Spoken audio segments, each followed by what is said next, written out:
I want to welcome everybody to our COLONTOWN project of Stories of Hope. We are a group of stage 4 colorectal cancer patients who are a part of the community in COLONTOWN, where we support each other, encourage each other, and work together on handling the different kinds of struggles and the ups and downs of our colorectal cancer experience. We're going to hear stories today from stage 4 colorectal cancer patients of hope to reach the no evidence of disease status, NED. I'm so glad to be here to support Paltown and COLONTOWN. It's helped us so much. So my story is complicated, but I'll try to keep it short. At age 23, I was diagnosed with stage 4E non-Hodgkin's lymphoma with a bone marrow transplant from my twin sister that saved my life 30 years ago, May 24th. And then, unluckily, a 50-year-old colonoscopy determined an 8-centimeter tumor in my cecum. And through multiple colon resections and rounds of chemotherapy, FOLFOX first, I relapsed. And then I metastasized to my liver, my peritoneum momentum, and my bladder. And things were very bleak. And I got a small sign of hope with second-line irinotecan and Avastin. And I had a little bit of shrinkage. And that's when I found COLONTOWN in their High Pack Heights neighborhood, looking into this crazy mother of all surgeries with hot chemo bath.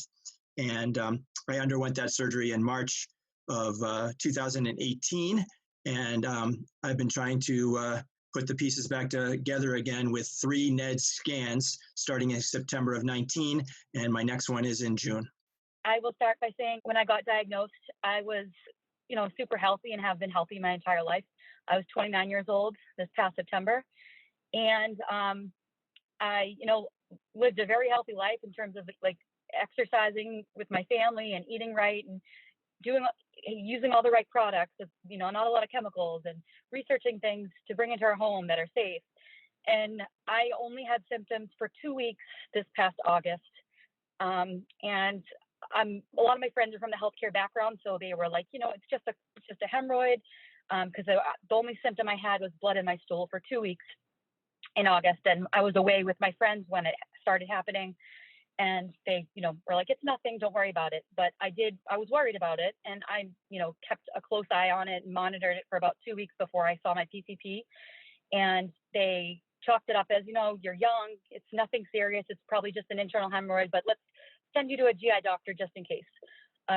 So when I met with him, he saw the same thing and said, let's set you up for a colonoscopy. So about 7 days later, on September 11th, I had a colonoscopy at 29 years old and thought it was just, from what I heard, my friends that had had them before with, other health problems, it turned out to be nothing. So I went in thinking that it wasn't going to be a big deal and that I was going to go out to lunch with my husband after he picked me up. And it was a long time in the waiting room waiting for the doctor. And now I understand why, but he told me that there was a large concerning mass that he found, and he rushed a biopsy. And the next day on September 12th, my 13-month-old son walked for the first time in the morning. And by 4 p.m., I was told I had stage 4 cancer at 29 years old. So it was never something that I thought would ever happen to me or anyone in my age bracket. So it was totally like my whole world just kind of smashed right then and there, but it was the beginning of a fight. I had, were about 2.5 centimeters in diameter, and I had my one in my right lobe that was 11.5 centimeters by 7 centimeters. And within a week, I started chemo. I'd gone in, I had 100% blockage. I was inoperable for the colon and liver, so they put an emergency stent in me. It was about 10 centimeters long over a 5 centimeter long mass they found in my sigmoidal colon. It was not good at first. It was very, thing running through my mind was I have 2 kids and a pregnant wife that's 6 months pregnant. What the heck am I going to do? My world was flipped. It was not fun. I went to a very dark place early on. Sorry. It was tough. It was very tough. It was been a healthy person. I used to run cross country. I used to work out. I mean, I was in the Navy. I mean, I did a lot of things. I thought, hey, I'm doing life right. And then what the hell just happened? Like, it literally, like, the floor just drops out from underneath you. It was very tough. And so it was very tough for my wife too. She's sitting there 6 months pregnant, has no idea what to expect. Like Alexa said, you hear stage 4, I think, oh gosh, I'm going to be dead within 6 months. And that was pretty much the trajectory I was on, come to find out many, many months later. I've been thinking about this since you asked me, and I feel like I've been doing this forever. At this point, I don't even know if I remember my life before cancer, because when I was diagnosed, I felt like I put my foot on the pedal and I haven't stopped. I was treated for breast cancer in 2007. So I had a lumpectomy and radiation and 5 years of tamoxifen. I was followed by an oncologist having blood work every 3 months. I had just stopped the tamoxifen, and my next appointment was blood work with the oncologist, and I was showing that I was extremely anemic. So that was summer 2013, and he just recommended at the time to take some iron supplements and have my blood work checked in a few weeks. When I went back, my iron levels had gone back up, so I stopped the supplements, and the cycle went on for a couple times until he said, we probably need to figure out if you're losing blood somewhere. So he did, he gave me a fecal occult test to take home, and he did a quick internal exam, and everything at that point was still normal. He sent me for iron infusions, and that fecal occult test did come back positive. So he scheduled me for a colonoscopy and an endoscopy, and that was in September of 2013.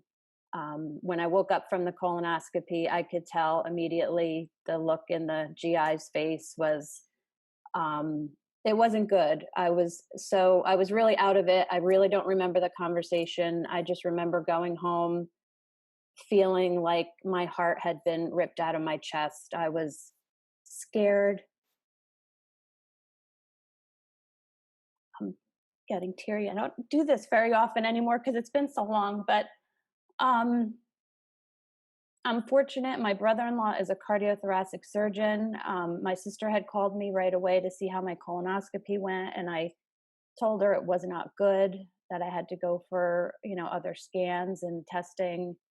And my brother-in-law called my husband later that night and said, I'm here for you, whatever you need. I'm willing to help any way I can. If you want, if you don't want, tell me to go away, and I'm good either way. So, of course, we jumped all over that because I highly regard his expertise.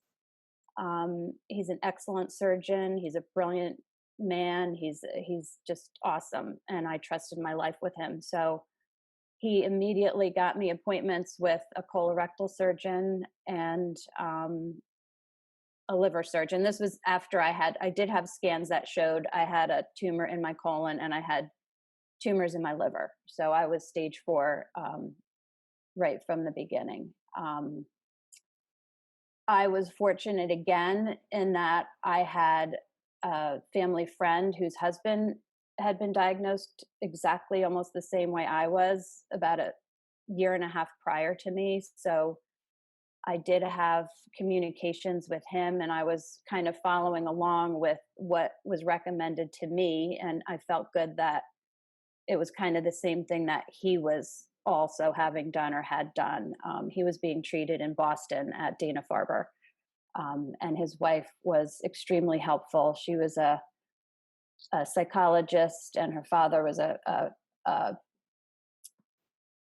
some kind of doctor, food scientist. So she was really interested in the science of it too. So she got me started early on being interested. But it was hard. It was really hard. I felt when I was dealing with the breast cancer, I never for 1 minute thought I was going to die from that. It was awful, but I went through the treatments and I came out the other side, and I was okay. Um, my kids, I have 3 kids. My kids were, I think my son was in 7th grade at the time. My daughter, I have 2 daughters. My one daughter was a sophomore in high school, and my other daughter had just started her freshman year away at college. The hardest thing for me was telling them. Um, Um, there are times that I've had, and I'm sure all of us have had similar discussions with people. My sister's a family medicine doctor, and she's not a cancer specialist, but she from the beginning kept saying, Lindsay, this is terminal. Lindsay, you're not going to live. This is not, Lindsay, you need to accept the fact. You need to prepare for this and this and this. And then, she's my sister. I respect her, and she's a physician. But I also had to, surround myself by folks who were cancer specialists and seek other opinions, even from my own family. And I know even now I get people, there's so much confusion around stage 4 once you are tumor free. Do you still have cancer? Are you cured, or what is that stat? I just had surgery in March to remove the final tumors, and I'm on chemo. People were amazed that I had to do chemo after that because I'm tumor free. But the reality for a lot of stage 4 patients is that uh, the treatment continues, and there's always that kind of cloud over our heads that you know we have to always be thinking about our bodies and our health, and what can we do to best get through even being tumor free. they I've had people, I even had like other doctors say to me that, why do people keep saying that you'll get through this and all these positive things when they know it's a terminal diagnosis? And I kept saying, but it's not. I personally know people who have survived with this diagnosis for a long time. So I'm not focusing on how long I have, I'm focusing on the quality. And that's part of what has been such a gift to our community is um, just learning how to live in the now and do what we can and be empowered by each other to continue to live and find joy defiantly. I was diagnosed actually initially with stage 3 colon cancer when I was 35 years old. So my husband and I had just moved to Western Massachusetts because I started a PhD program. And a couple months into that program, I started having some stomach cramping, kind of had continuing symptoms for about a year, and had a colonoscopy the day before Thanksgiving back in 2017. I remember waking up from that colonoscopy, hearing the doctor talking to the nurse kind of outside the little curtain area that I was in, asking the nurse if they had reached my husband yet. And he has Crohn's disease, so we were quite used to the colonoscopy procedure. So he was quite comfortable with, I'm going to go home and work for a couple of hours and just come pick you up when they call. And I think he was on a meeting or something at the time, so they hadn't been able to get him on the phone. And the doctor needed to leave. So she came in to that little curtained area and just told me I was by myself, and said that, she was very surprised, especially given my age, but it looked like a colon cancer mass. And she was actually surprised, they knew what my symptoms were, but she was surprised that I was, still even able to have been going to the bathroom or anything at all at that point, because it was almost a complete blockage. I had the CT scan the next week. Fortunately, at that point, it had not spread. So I was able to, just a week later, have surgery to remove that section of my colon. And then in January, started 6 months of FOLFOX. I stayed full time in classes. I took classes Monday, Tuesday, Wednesday. Every other week, Wednesday, I left my stats class halfway through, drove to the cancer center, got chemo, was on the pump until Friday, and then was back in class on Monday. So I did that for 6 months. My scan after chemo ended looked great. And then 6 months later, when I went in for my quarterly checkup, my blood work showed a rise in my CEA. And my doctor wanted to do a CT scan. We were wanting to wait probably to about the year mark was the plan, because I had only had one positive lymph node. My chances of a recurrence, they put at like 12% after I had finished treatment. So we weren't planning a CT scan originally, but because of the CEA rise, he wanted to go ahead and do that. I, at that point, was 1 week away from having to defend my dissertation proposal. So he said to me, we're doing the CT scan after you finish that. And he ordered me to go home and not to think about it, which I just kind of laughed in his face about that, because there was no way I was not going to spend every moment of that next week worried about whether or not the cancer was back. I actually remember, I think a couple days I was able to go home and work on my proposal. I was in this process where I had a very strict, like, I need to get this done each day. And I was able to do that some days, but I remember in particular, there was one day where I couldn't get it out of my head. The worry about whether or not the cancer was there, and I couldn't write, I couldn't work. And I just stopped and I went to COLONTOWN and I went to the Tough Chicks group and I just posted and said, hey, this is what's going on. I'm like, I just really need some encouragement right now. And I just remember how many people responded so quickly, just offering support and also offering advice on how to, kind of recenter myself, because at that point I knew I couldn't control what the CT was going to show, and I just needed to get through the next week. So I defended my proposal. 2 days later, did my CT scan. A few days after that, the doctor had told me he was just going to call me with the results, and I got a call from the office saying, the doctor wants you to come in tomorrow. So I kind of knew coming in meant that there was going to be cancer, and I didn't know how much. Fortunately, at that point, it looked like just one spot in my liver, which was, the best possible scenario for a recurrence at that point. He wanted to send me to Mass General in Boston. The week after that, we find out it's actually 4 spots. And they didn't want to proceed with surgery because they were concerned about whether or not chemo was working for me, whether there might be more that we just aren't even seeing on the MRI. So they wanted to start with chemo. So we started with FOLFIRI and Erbitux. Again, kind of going for the big guns, with, given my age, given my otherwise healthy status, I found FOLFIRI and Erbitux to be a lot more difficult than FOLFOX was overall. The digestive systems with FOLFIRI, I had a really, really awful reaction with the rash on Erbitux. So it was tough.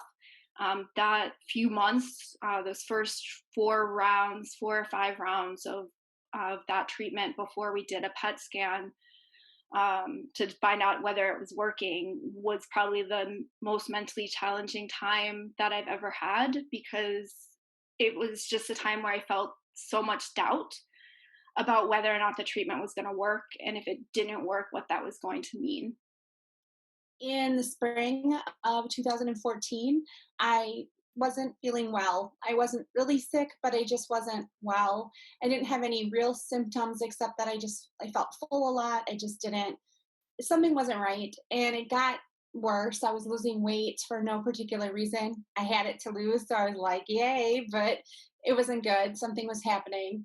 And by the end of June, my husband said, "You need to go in. Something's wrong." And I said, "Well, I have my yearly doctor appointment in July, beginning part of July, middle of July. I'll talk to her about it then." And I did. And I explained what was going on. And she was concerned. And she did the fecal occult sample, and there was blood. Her immediate reaction was, "I'm a teacher. I'm pretty high stress. I kind of carry my stress all the time." And she wondered if it was something like a Crohn's or a colitis, inflammation that way. And she sent me off to have a CT. Well, yeah, she wanted me to have a CT scan. I was so dehydrated, they couldn't get a needle set to be able, an IV set to be able to do contrast. So right away, lots of bells and whistles going off that something's not right. They finally did the CT without contrast, and their first thing they saw was I had all these spots on my liver. And that was concerning, but they didn't know what that was about because that didn't match up with the symptoms I was having. And so she felt the best next step was colonoscopy just to make sure, but she still was really leaning towards it being Crohn's or colitis. At the time, I had just turned 40 years old. I had a 6-year-old at home. So it just, colon cancer wasn't on her radar really at all.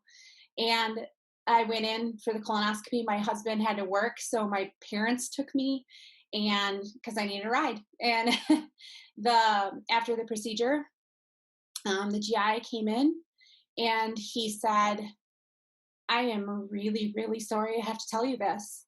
Like, this is the last thing that anybody thought it was going to be." And he said, "And now I'm really scared for what's going on with your liver." And I was very lucky because I was still kind of in that like sleepy zone, and they were able to take me right up and do a liver biopsy like on the spot. So they did the liver biopsy right away. I could hear the guy doing the biopsy going, this isn't good. And of course, everything came back. Stage 4 colon cancer, mets to the liver. Now we need to see like where else it is and what's going on. We got to get you into oncology. We got to get a port set. We have to do all these things. And it happened so fast. Like my colonoscopy was on a Friday, and I had a diagnosis that night. They called me and told me what was going on. And Monday I went to a training because I was a teacher and it was summer and I was doing, professional development about some programming. We were going to start that next school year. I was there and I told my principal what was going on. I said, "I was just diagnosed with cancer, so I don't really know what that means." But he's like, "Why are you here?" And I said, "Well, because this is my normal. I have to do normal right now. I can't sit home and worry about this. I got to do normal." So I sat in training. I was supposed to be in training the next day, and they said, no, we're getting you in to see the oncologist. That Monday night, the GI surgeon over the weekend had talked to a phenomenal liver surgeon out of UW-Madison, who is now Howard at UW-Michigan. Jealous. He's a very, very awesome guy. His name is Dr. Clifford Cho. And he, my local GI had talked to him, put my case in front of him and said, "This girl is 40 years old. She's perfectly healthy. Her liver's in big trouble. Like, what do we do?" And so when I saw the oncologist that Tuesday, he was under the impression that I was not a surgical candidate at all. I was inoperable, incurable. It was not good. And in the meantime, the GI guy called him while I was there in the office and said, "Hey, this guy, Madison, he'd like to take her on as a liver candidate." And they all felt very strongly that my liver was actually probably the scariest part of what was going on, that if they didn't do something to my liver, that would kill me far before the colon cancer could do that. I had over 70% involvement in my liver. I was diagnosed stage 4 in 2013. I was 51 years old. At 50 years old, I went for a colonoscopy because I do what I'm supposed to do and do all my tests. And that was clear. They didn't find anything. And I had kind of a stressful year in previous couple years. So I had some increased stool and a little bit of blood and just was super tired. I thought, wow, 51 is hard. And I went to the doctor. I had developed a little bit of pain around my pelvic area. And I went in, and I thought it was probably maybe my ovaries or something, because I had a colonoscopy, and they did a CT scan, and they said, "Oh, you've got lots of spots in your liver, but you got one spot that looks different than the other spots. So let's do an MRI." So then I did an MRI. Same story. Then let's do a biopsy. And this is now 2 months later, and I got a phone call, and he said, "I hate to do this over the phone, but you have stage 4 colorectal cancer, and we need to go find the colon tumor now." So that was in 2013, right before Thanksgiving. And that week I had a PET scan, a colonoscopy, met an oncologist, started treatment, did 8 rounds of Folfox. Then I had a colon resection and a liver resection with a temporary ileostomy. Had that reversed, and I did 4 more of the Folfox, and I was NED for about 2.5 years. And I was kind of floundering to find a purpose. I did not know COLONTOWN, and I found it in 2016, and it was a great connection at that point. I kind of found a purpose in my life, and I started educating myself, and at that point I was starting to get a little bit more blood in my stool again. And I kept telling them, something's not right. This is what I had before. And they kept saying there's nothing there. And 2017, I had a recurrence, a localized recurrence. And I had radiation at that time. And then I had a permanent colostomy. And that was September of 2017. And then in December of 2017, a liver met showed up. And in January of 2018, I had my second liver resection. And then I did Solota for 6 months and finished that in July of 2018. And I've been NED since that last resection. Thank you for sharing that. Can you share with us one experience that has really stuck out to you in your ongoing treatment through all of that, multiple chemos and surgery?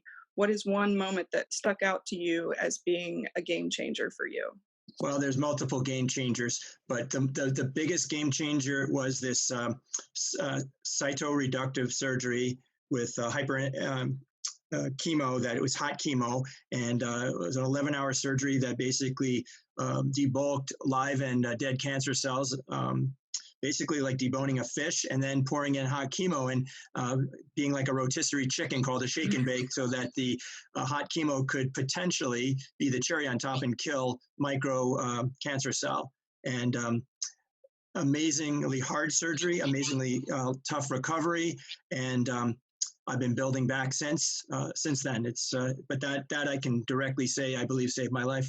But what has been some of the lower points that have kind of been the hardest part to get through this? My darkest day was when I got a call for a diagnosis. I wasn't even in an office with the doctor, and he wasn't even an oncologist. It was this GI doctor that said, I really trust this radiologist, and he sees stuff in your liver, so yeah, you have stage 4 cancer. I mean, at 29, my whole life I was, I believed that when people got stage 4 cancer, they died within like 6 months. That's kind of where I thought I was going. And in that moment, I just felt so hopeless, and so I just was so confused as to how this happened. I got a young family that I had to fight for. And I just, in that moment, I had no plan at that point yet. In the coming days, the plan was put together, but I didn't know what was going to happen to me. And everything you can imagine as a young mother or a young parent, I didn't know if I was going to live to see my child enter kindergarten.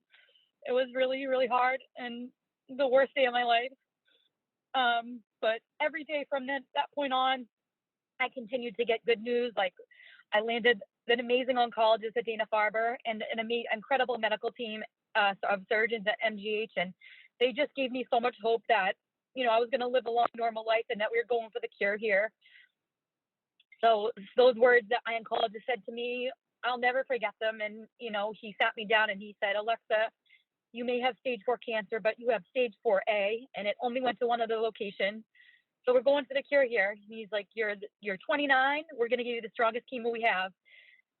So I was so happy that I had that second opinion, because my original oncologist wanted to put me on something of a lesser, dose or regimen. And when my second opinion at Dana-Farber told me that we're going on FOLFOXIRI, and I read up a lot up on it and how strong it was, I just felt so confident that we're going to push through and we're going to get through this. So it was just like so hopeful in the days that followed that horrible day. But I would say that's definitely my darkest day that I had throughout my entire battle. And he changed my whole cancer experience. It was really huge what he had showed me, what he suggested, kind of some of the science behind it. By nature, I make maps for a living, so I'm a very analytical guy. I'm a GIS analyst, and so I'm all about science and stuff. And I also study anthropology quite a bit. And so I'm just this integrative med doctor. I'm very open-minded. I just went with what he said, and that's when things just started to turn around a lot. One of them was the integrative medicine doctor that I saw. That was a huge game changer for me, and it just happened to coincide with me joining a stage 4 colon cancer group, and then from there, people were talking about COLONTOWN. And so all within like a couple of weeks, I had seen an integrative medicine doctor. It started a meditation that ended up really helping me. That was a huge game changer. I was never a big believer in, like the mind, using your mind to help you. I would have laughed at meditation before, and something I did, I connected with something. People call it different things, but I really connected, and it was healing for me. And from there, kind of with these groups, especially COLONTOWN, you just start to get other information. You start to look into like, okay, what's my situation? What can I do for myself, kind of, which led me ultimately after those 11 cycles of FOLFOX, I ended up having an additional 4 of FOLFIRI with Vextabix, which is very similar to what you had, and that stuff will just wreck you. That's kind of when I had another big moment was when it was this January, or actually, let me rewind. It was November 2019. I had another set of CT scans done, and they said that my oncologist said that there was a couple spots that showed up on my lungs, but that everything else had pretty much, we can't see it, or what we see, we don't know what the status is. We biopsied it. There's, no signs of malignancy within the biopsies. And all of a sudden these 2 things pop back up on the scan. And I told her I had a kind of an upper respiratory type thing going on at the time. And she's like, okay, well, we're going to throw you back on the FOLFIRI with the Vextabix. And I'm just like, okay. That pretty much started a bad series of events for me. My stent started to fail. And let's see, January, she started saying, I brought up the possibility of resection surgery, because I was told chemo for life. I'll never be a candidate. You'll never be operated on. If you do, it's for palliative reasons only. And I was just like, well, why? If things are shrinking, I need to get a second opinion. And I got excellent doctors, but she's also not a surgeon. And the best part about the thing of hope that got me was seeing the second opinion. I mean, I'm in a great cancer institute, but, through COLONTOWN, I met people who like, you got to go see Dr. Fong. Fortunately, my sister lived like 25 minutes from her. So I had a place out there to recover the surgery. And he told me his surgery, only about 10 to 15% of people qualify for it, and that it's with curative intent. That's when I was just like floored, like, holy crap, why didn't I, seek this out earlier? Like, what's going on? Like, is this guy telling me that my odds are going to be flipped again, but this time in a good way? And so I jumped all over it. I mean, my kids have been my motivator this whole time. I mean, I live for them and my wife. And it was going to get that second opinion. It changed my life. And the pathology report back, that even just solidified my decision that much more. They told me that I had a complete pathological response to chemotherapy. And of the less than 1% remaining, I had 99% of that was tumor necrosis, and they removed the rest with the surgery. And I had never seen a doctor smile so big, especially he called me his unicorn patient, and that meant a lot. My doctors were all positive from day one.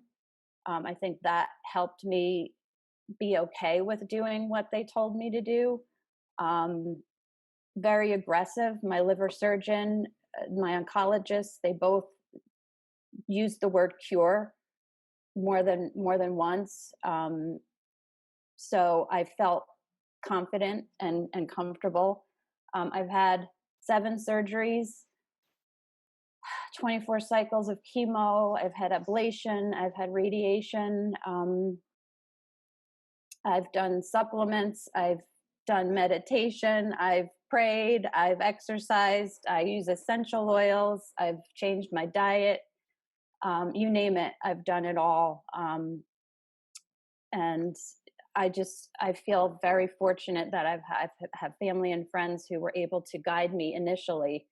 I feel like they were my circle of online support initially, not being online. I was very private in the beginning. It wasn't until I met Erica in 2016, and I met several other people in person that I had been talking to online. And that was a defining moment, to actually meet someone and hug them in person that you have been talking to or chatting with or sharing, stories with online. It was overwhelming, and it's addicting. You just want to keep doing that. And I started going to symposiums. I went to Dr. Marshall's symposium at Georgetown in 2016.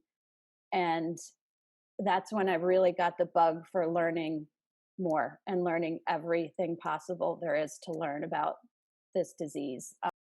Just getting more involved with COLONTOWN, it really kind of brought me out slowly, brought me out more to be more public with my experience and being able to share and help. And really that's my goal, is if I can help one person, it's all worth it. A couple weeks ago, had my 6-month checkup, had the CT scan, and am still no evidence of disease. It's a little different right now because of coronavirus and some restrictions on doing research at the moment, but I've been doing field work and traveling for that research. I've been teaching in my classes. I teach seniors at our college. So I've been focusing a lot on that. I've been able to return to work. I've been able to build back up into a really good exercise routine where I'm working out every single day pretty much, and just living life as much as I can. And in November of 2015, I stopped chemo. I never had another scan show cancer after my final surgery in February of 2015. So I have passed the 5-year mark for surgical, like them having removed everything. I will pass the 5-year mark of no more cancer, no more chemo, no more anything this November. So that's a super exciting thing for us, because they gave me 3 years when they first diagnosed me. And my first, that was probably my lowest and hardest moment when he said 3 years. I went, my son will be 9. No, I lost my mind a little bit. And I think we've just worked really hard at, working for what we can change and what we can do. And I know, like, for me, COLONTOWN was just an amazing resource. I needed people. I needed, like Lauren said, I needed people that understood and could help and give you some extra things. And so I know I have followed many of you throughout this, but I am not as vocal probably within the group, but I've had some really cool opportunities. COLONTOWN sent me to Washington, D.C. to talk to congressmen and about some bills to pass on scanning for right scan, right time. And it's just been cool. I just love, I think that's the teacher in me. I see teaching moments and like everything. And this is it. Like I've seen that, even if it's just local or kids, my students who come to me, my grandma has cancer.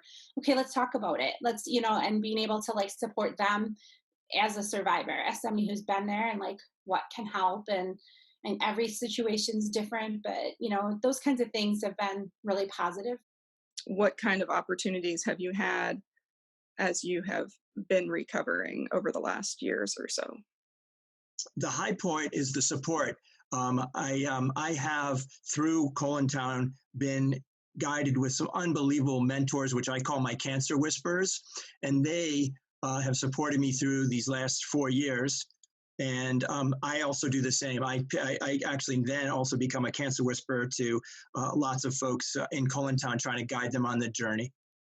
What is one thing that you hope to accomplish in the future that you have not yet been able to get to as you recover? Is there a goal you have in mind? I do want to get back to work. I want to walk my daughter down the aisle, because it wasn't a given that I'd see her graduate high school. And I basically, the way I've been doing that is I'm playing basketball again, except for COVID, and I'm being athletic. I'm not eating as healthy as I should because I need to gain weight, but I'm going to get there. Mental toughness, the support of all of us together, and just educating others about preventative and getting screened, and walking, being able to be an inspiration to others is what I'm going to do moving forward.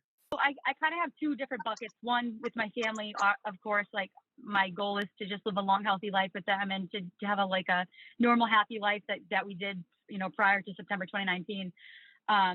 On the other side of it, just spreading awareness is so important to me. I've had 2 really quick bouts of being on the news throughout my cancer journey, and it was just really awesome just to share, what I've been through. And then being so very active on social media with Instagram, I found so many, I know Howard mentioned, I think he called them cancer whisperers.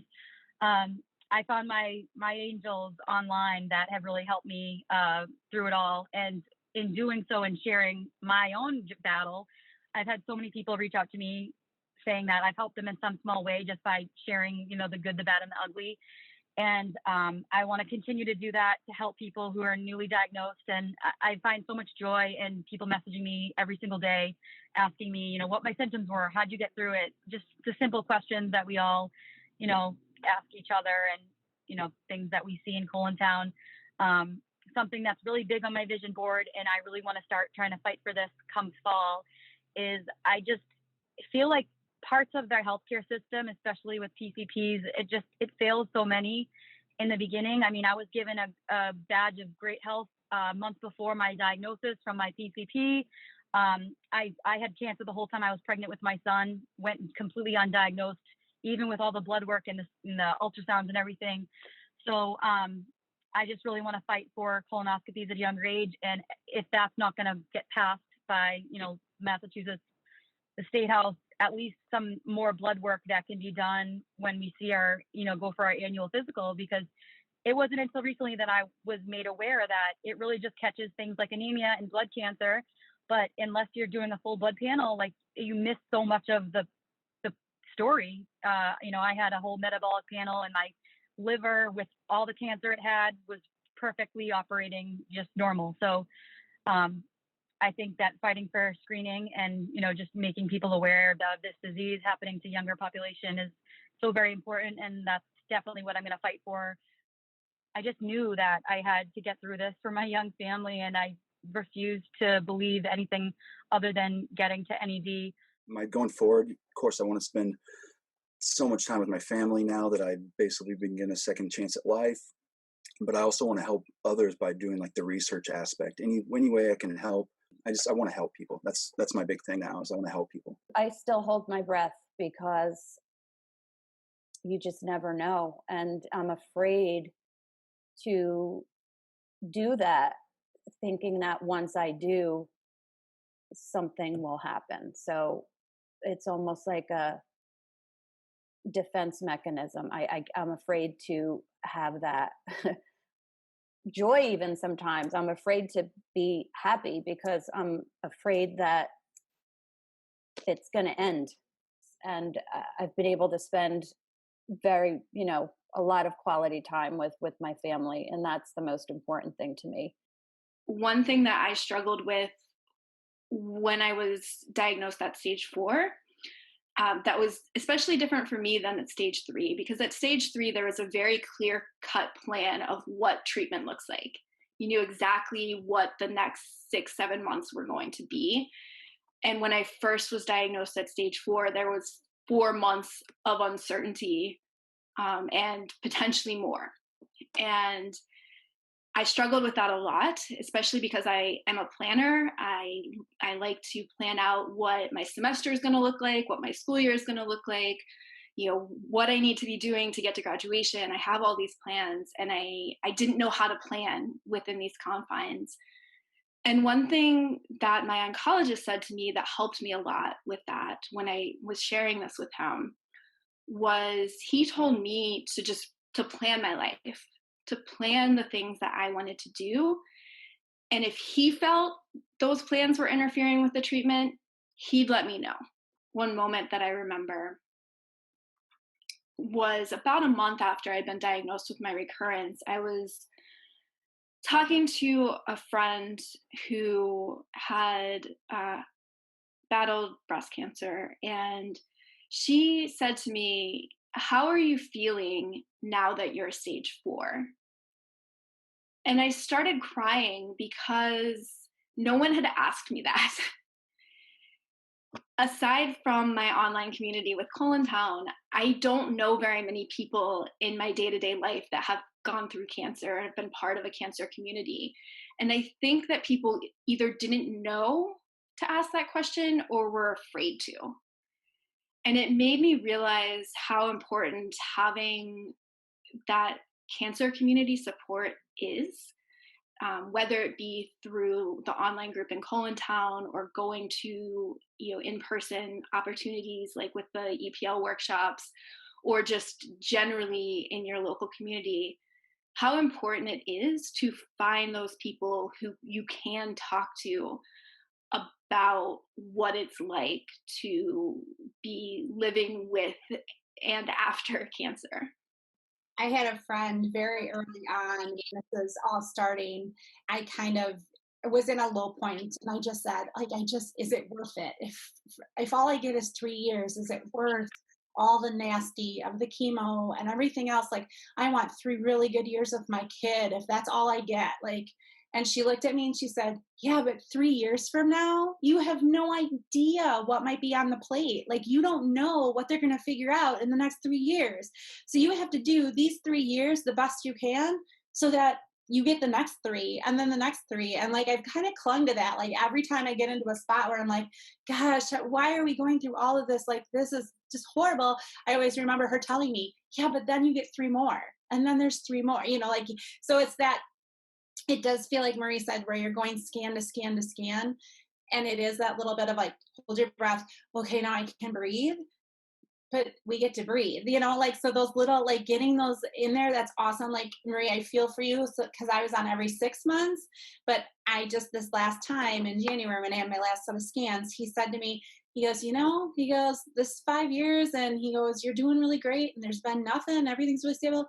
Let's bump you to a year." And it was this huge celebration, to be able to say, I don't have to have another scan for a whole year.